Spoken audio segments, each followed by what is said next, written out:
Probably my favorite podcast for the past couple years has been Movies with Laura's Wonderbread and Hans. The podcast consists of the Latino filmmaker and his gay bald best friend Hans reviewing movies. Though usually that will only be about 8% of the podcast episode, 10 at most, it typically goes wildly off topic and becomes, lots of fun. It becomes an entertaining podcast. That's why I listen to it. They also do listener sponsor reviews that more often result in anguish from having to review something they just can't stand. A good one being the sauna review, where they don't talk about the movie for an hour, and the last 10 minutes they just break down about how much they couldn't even watch the movie. This is Movies, a podcast about the act of cinema, and with me today, he is my favorite lolly porn connoisseur. It is Hans.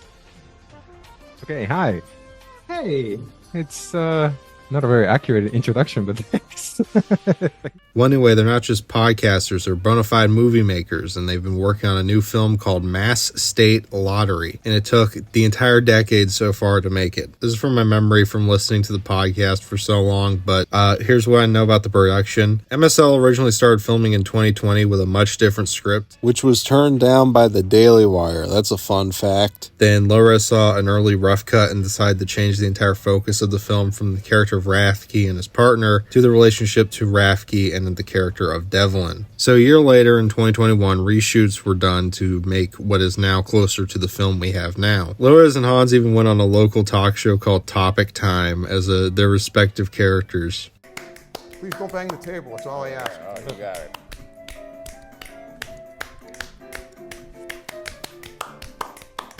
Never had clapping before.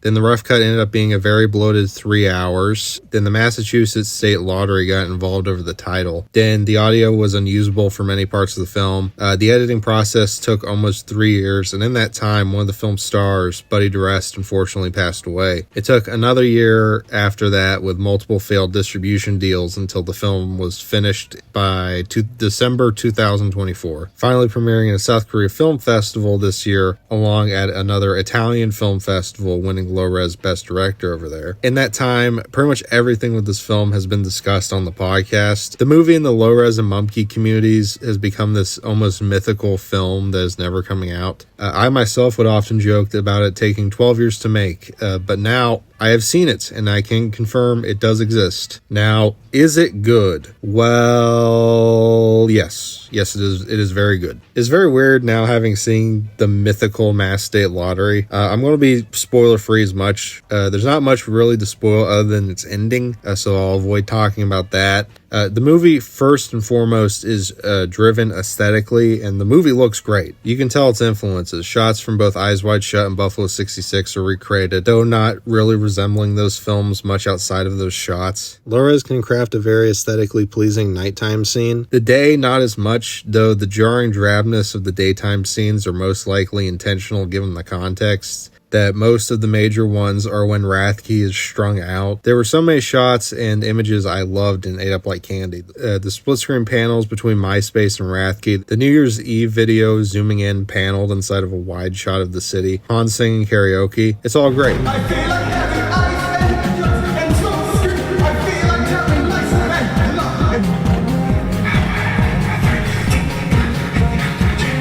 You know, while editing this, I think that scene is the best scene in the entire movie, to be honest. It's maximalist in the best way possible, though the style overwhelms the plot of the film at times. The movie feels like 3 different movies throughout its runtime. I'm assuming this is intentional because of Loras' love of Place Beyond the Pines and Vox Lux, but is also a probable result of the film being shot twice and transformed into something else through its creation. The plot is about Detective Rathke investigating local disappearances as he goes through multiple colorful characters until he gets to his suspected killer, Devlin. I should also mention that the killings are based on real missing persons cases. That was the inspiration for the film. First part is a detective comedy introducing us to the bumbling asshole Rathke. Then the second part is kind of incomprehensible at times. It devolves into a lot of schizo montages reminiscent of Mr. Brainwash. This is my least favorite act of the film. Rathke gets on drugs and spirals about until we get to the best act of the movie. The third act, the best act, focuses on the relationship between Rathke and Devlin, who's in throughout the film as a minor side character, but once he becomes the main suspect, he's brought to the forefront. I should talk about the performances.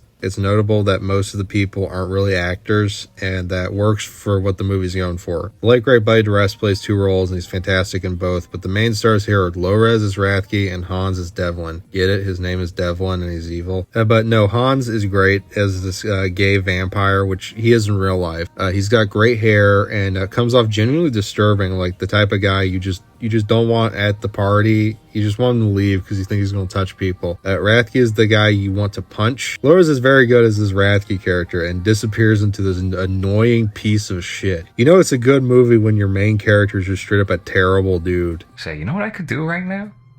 I could just plunge this in your heart, Devlin. I could carve my name right in your fucking glasses. I'm just kidding, Devlin. I wouldn't do anything like that to you. I'm your friend.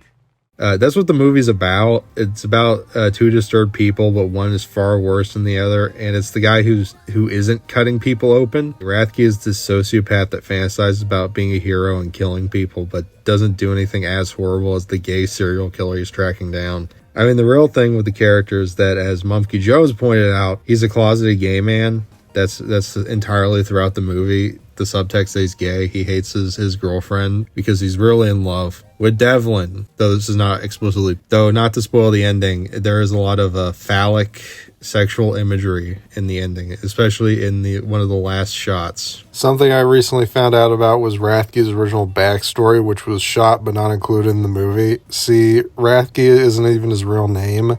This isn't in the final movie, but I wrote and we shot a whole backstory for the character that involved him changing his name and moving states because he forced his underage girlfriend to get an abortion and used a coat hanger wire for that. Yeah. And I told you that no one was going to like the character. Yeah, you say, hey, maybe we don't have that part. Maybe we don't make him so unlikable, you know? Yep. Maybe more Devlin in joy Yeah. and laughs. Yeah. Which I half listened to. that. Not to spoil the ending of the film, but the guy gets a very deserved punishment. I should also mention that the movie is very funny. It is a crime comedy, after all. Most laughs coming from the great performance of Kenny Dorsley. Did you Photoshop my face onto somebody's head? My dude, I'm not trying to steer you wrong. I already told you the whole gist of my operations and everything like that, bro. On MySpace. I gave you a picture. It looks basically the same, bro. It does not look the same. Nobody's gonna notice. Kenny has more screen time in the movie than Hans, but isn't on the poster. For shame. Anyway, what would I give this film? Well, I'm biased and paid off. I was given a screener for this movie by the great low-res Wonder Bread himself, which I'm gracious for, even though he threatened to kill me. But genuinely, I think the movie is great. It's only grown on me since I saw it. It was a blast. I mean, when I first finished it, I was kind of like, okay. But since then, I've kind of grown to understand what the movie was going for, and it's more analysis of these characters, and specifically these 2 men and how they reflect one another. 2 eccentric men that also have a shared loneliness that draws them together. It is very homoerotic. Anyway, I give the movie, I give it a strong 8 out of 10, though the entirety of the public access show interview should have been in the movie at 100%. It was a bad decision to not include it. That would have added so much to the movie. Anyway, thanks, Lores, for giving me the screener, and if you ever need a guest on movies to talk about the James Franco directed films, I'm your guy. Now, the real question at the end of this video is this the best YouTuber movie? No. Of course it's not. It's Suburban Nights. Are you stupid? Before we get to them, we got to read these great underwriters, and then we will commence per usual. So we got A1's Tire and Auto Center in Brockton, always open for service writers and tech writers. We got Lynch's Towing Auto Cycle and Truck Center in Brockton, 1 number for towing, 1 number for projects. We got Big Lee's Automotive in Abington. We got Sweezy Fence Erectors in Whitman. We got Beat Charm Gift Shop in East Bridgewater. We got Pro Tint Professional Window Tinting in Abington, always open for new talent. We got Auto Town Auto Glass installed in Abington. We got Britain Tire Service in Brockton. We got Vape Solutions in East Bridgewater. We got Eli's Auto Repair in Taunton. We got Easton Fitness in the Village Shops in Northeastern. We got Grant's Rental in Bridgewater. We got the Gun Runner LLC in Middleborough, dedicated to your Second Amendment rights. We got Doggy Boutique, all breed professional grooming for dogs and cats, run by my great next door neighbor Debbie Siddell in Brockton. We got DNS Auto Works in Abington, and we got Joe's Diner in Taunton. I want to thank you guys very much.